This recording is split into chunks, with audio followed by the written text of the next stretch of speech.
Hey guys, this is Brian with thetruthaboutwatches.com, here today for a review of the Orient CFM00001B, affectionately known as the Planet Orient. This watch is a power reserve watch from Orient. As you can see here in the top of the dial, it does have the power reserve indicator from 0 to 40. I've tested this out. It is almost exactly 40 hours, actually a little bit over. It's 40 hours and 2 minutes before it actually, the second hand stops.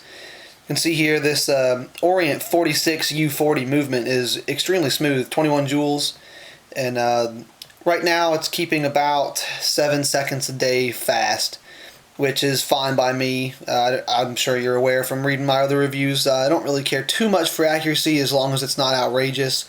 I'm more of a style or looks buyer than I am an accuracy buyer. The case is 46 millimeters wide. I've seen a couple stats. Some say 45, some say 46. Either way, it's a fairly large watch. Try to get up against my wrist here so you can see. It's not huge. This might work better. But it is large enough to be, for those of us like me who like big watches, it will satisfy that taste. Again, the side of the case, if you can see right there, the display back kind of sticks out just a little bit out of the bottom, which makes it ride high on your wrist when you wear it. Just gives it just a different look. It sits up off your wrist a little bit. It's not uncomfortable or weird by any means, it's just different. The crown is a screw down crown. This watch has 100 meters water resist. The crown, if you'll notice here, is extremely small for the size of this watch, and I was a little nervous at first when I got it that I was going to snap the stem trying to set the time, but it's turned out to be pretty solid. Again, it does have the display case back, and there's your Orient 46U40.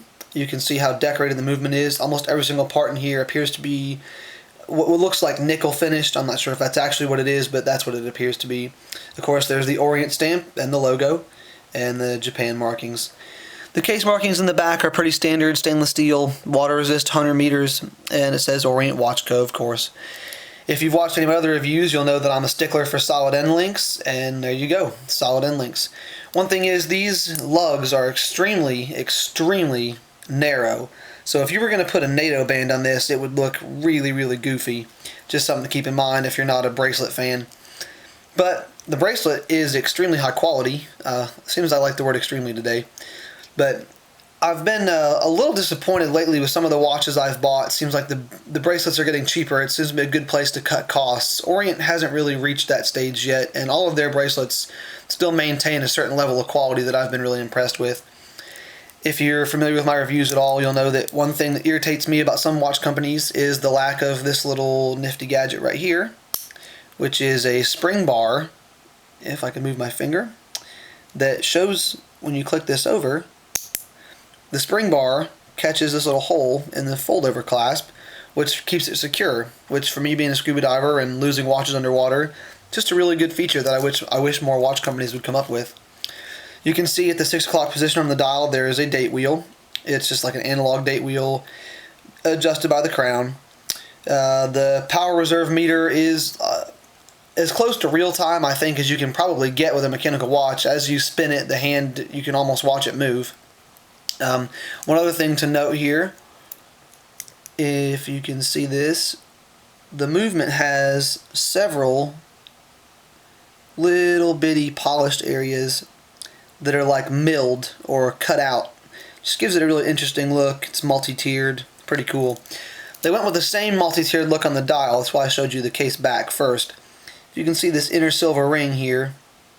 It's set down below the actual dial by about half a millimeter or so. And it just looks pretty cool.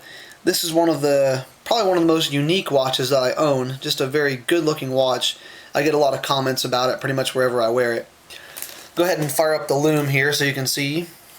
One thing I will say while this is charging up for about 10 or 15 seconds, the Lume on this watch is just kind of so-so. The hands stay lit for probably about 30 minutes off of a 15-second charge. If you leave it outside in the sunlight for about an hour or two, you get about an hour or two of illumination, which is not really impressive by any standards, but it's decent, I guess, and it's been pretty good for me. I don't really wear these types of watches at night. At nighttime I wear digitals so I can use the electroluminescent backlights, but let's kill the lights real quick. And there she is. As you can see, it starts out really bright. The hands are pretty ridiculously bright when they first get lit up. Now you'll see here the dial will start to fade just a little bit. The power reserve indicator has a Lume on the hand, obviously the second hand, and both the minute and hour hands. The calendar wheel, like most other watches, is pretty much invisible at night. But this watch will remain luminous like you're seeing it here for the next 10 minutes or so. You really have to get it out in the sunlight to get any duration out of the Lume. Get the lights back. There's not really too much else to say about this particular watch. It's just a very, very unique entry from Orient. I think I picked this one up for about $200. They're listed as $360 from Orient. You can get them on Amazon for about $280. I would say it's worth every penny of $280. It's just a very cool watch, and it keeps really good time. I bought this one pretty much just for the looks. I just got stuck to it when I saw it the first time on the Orient website. A couple other things really quickly. Orient, as you can see here, one of my other pet peeves that they haven't caught on to. There's only 3 micro adjustments on this clasp. Most people don't really care. I guess I'm just nitpicky, but it makes this watch a little difficult for me to size exactly how I like it. There's not enough adjustment really without drilling another hole, which I'm just not going to do. So I guess that's pretty much it. This really has turned out to be a great watch. I would spend the money again. Like I said, I get tons of comments wherever I go. Everybody seems to just love the design, and everyone comments how unique it is. So I guess that's it for today, and I'll see you guys next time.